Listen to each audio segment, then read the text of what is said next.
we move on to reserves, or you want to keep them all till the end?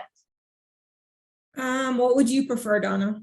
Is that Well, it's really easier for your group. I think it might be easier to take a few questions in each section so people don't have to. Before they forget, Yeah. I agree. Okay, does anybody have questions on part one?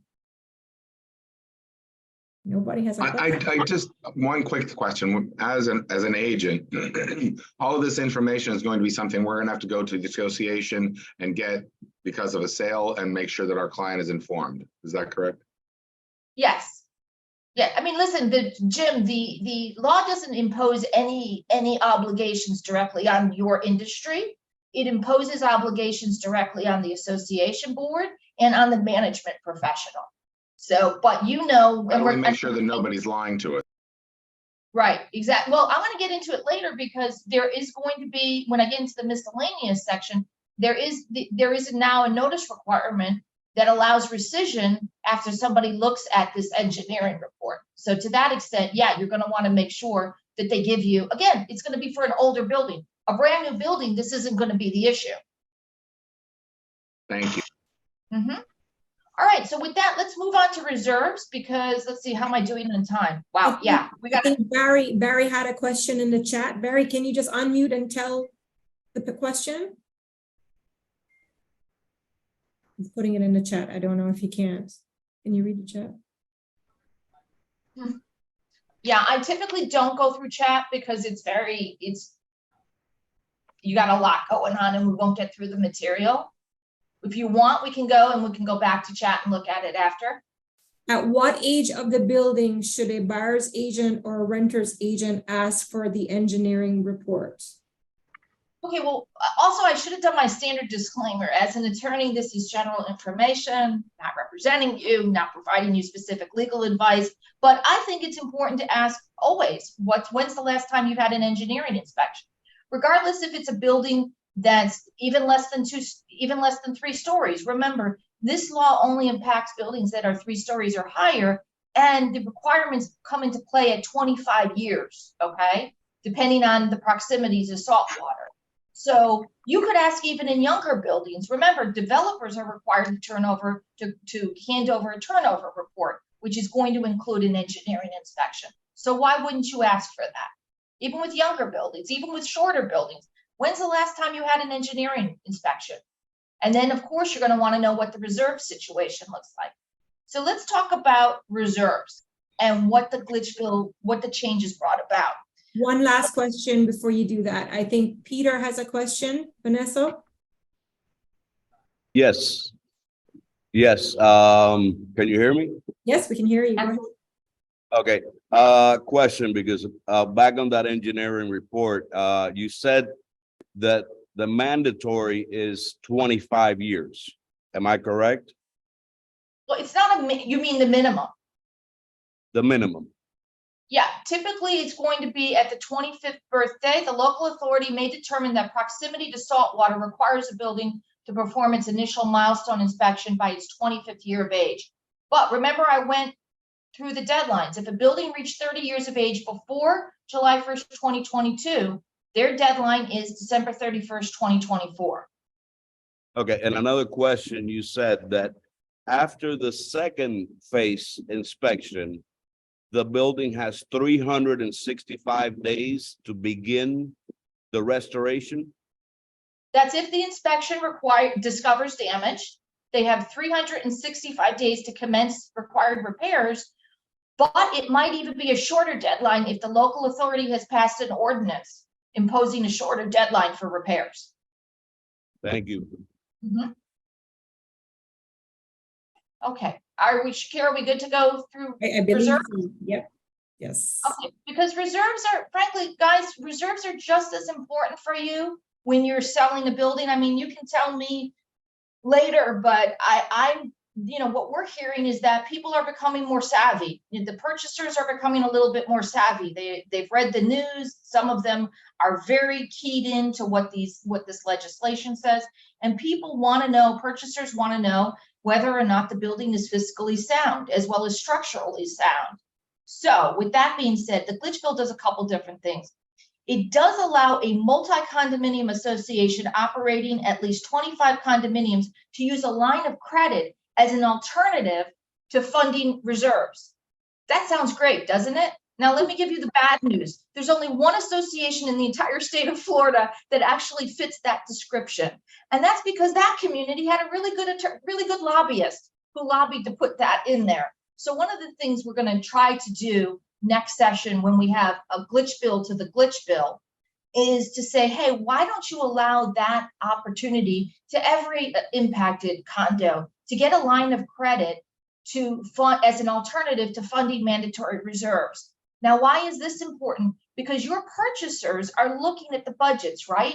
And a lot of them, to be truthful, they're going up astronomically between these mandatory reserve requirements and the insurance premium increases. You know, boards are scrambling to try to keep the regular maintenance as low as possible, but it is almost impossible to do that and meet the statutory obligations at the same time. So hopefully next year, when we get another glitch bill, they're going to extend that courtesy to all types of condos associations, not just one association in the entire state of Florida. Reserves must be funded based on the most recent structural integrity reserve study. If I use the word SIRS throughout this presentation, that is an acronym for a structural integrity reserve study.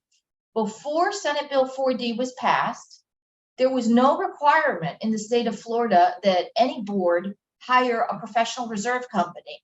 So how do you think most of them thought about their reserves and actually created their reserve schedules? If you're saying that the treasurer kind of just pulled it out of thin air, sometimes, yeah, that's exactly what happened. That they were, you know, just making their best guesstimate of what was needed. Now they're actually required, again, buildings that are 3 stories or higher are required to have a structural integrity reserve study. And that has nothing to do with proximity to saltwater. That is structural integrity reserve study, 3 stories or higher, you have to do it. Associations don't have to reserve for replacement costs for items for which the estimated remaining useful life exceeds 25 years or is not readily ascertainable. What would be an example of one of those components? Concrete. So concrete is normally going to have a longer estimated remaining useful life than 25 years. And since it's a unit-based project, you might not have all 100 balconies that need repair at one time. It's almost impossible to estimate the remaining useful life of that kind of component. However, the glitch bill still requires boards to reserve for the deferred maintenance of those items. And let me just say overall, just for anybody who may be new and may not know this, that the reserve funding formula is you figure out what the estimated remaining useful life of a component is, and you can now add in an inflationary factor, which is very important, and you put away money each year so you have enough at the end of that component's remaining useful life. The reason so many boards, when I would ask them and I would say, are you fully funded? And they go, yeah, we're fully funded. When's the last time you had a reserve study? 7 years ago.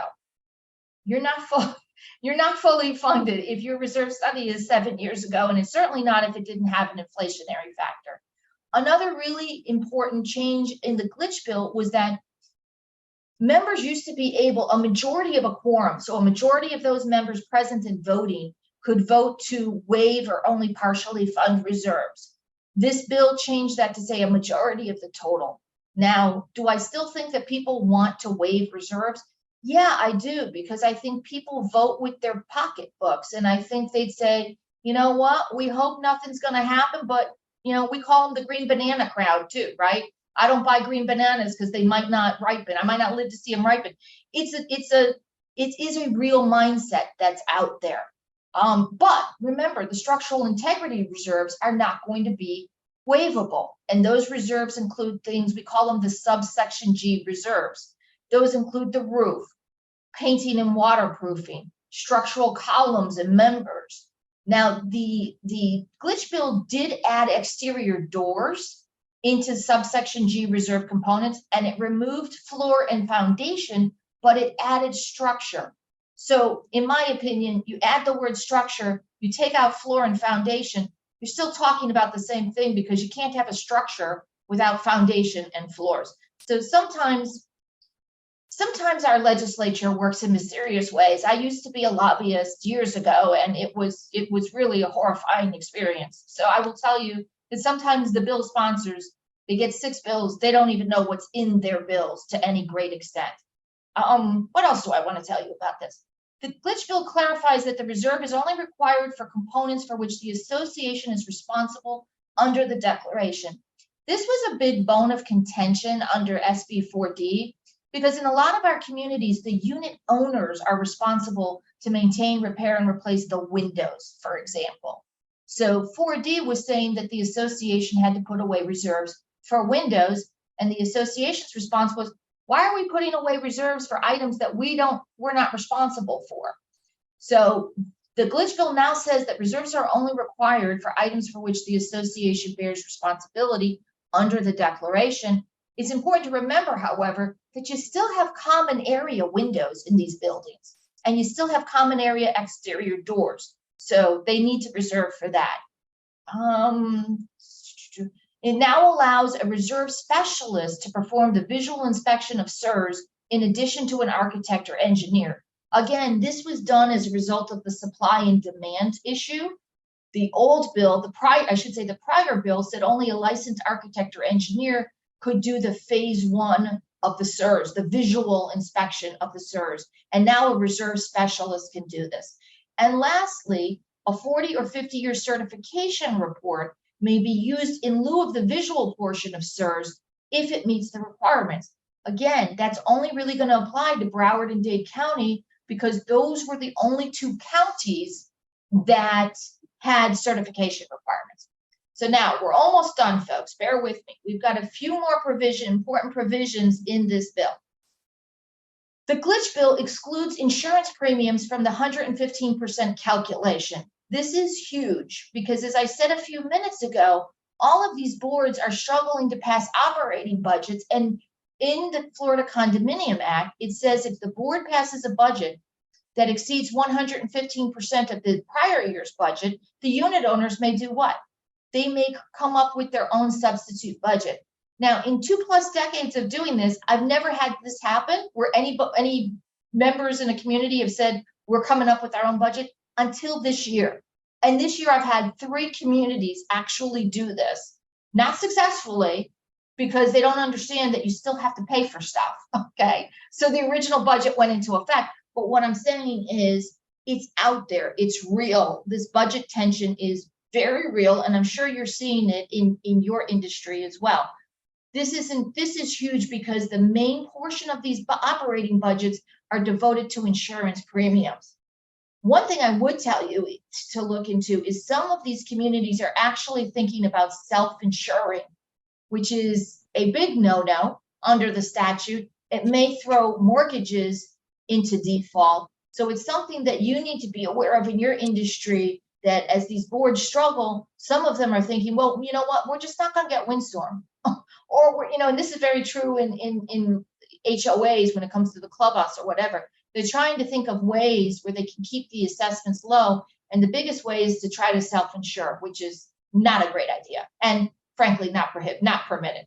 The bill adds language that a director's breach of the reserve mandates must be willful and knowing, but there is potential liability for board members personally if they don't comply with these deadlines. And there's liability for management professionals as well. It allows owners to mediate disputes regarding a board's failure to undertake the milestone, the SIRS, and or to repair and maintain the building.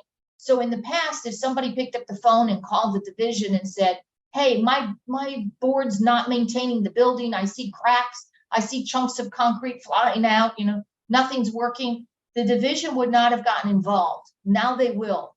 That portion of the bill, though, has a delayed effective date of July 1st, 2027. And I suspect that is because they need the division to get up to speed with staffing and funding. Of course, I'm sure some of you know on this call that that $4 condo fee that's taken, which results in millions of dollars to the Division of Florida Condominiums, it gets rated each year, and those funds get spent elsewhere, which is, again, another problem. The bill, we're almost there. The bill exempts unit owner HO6 policies issued by citizens in multifamily buildings from having to include flood insurance if there's a master policy for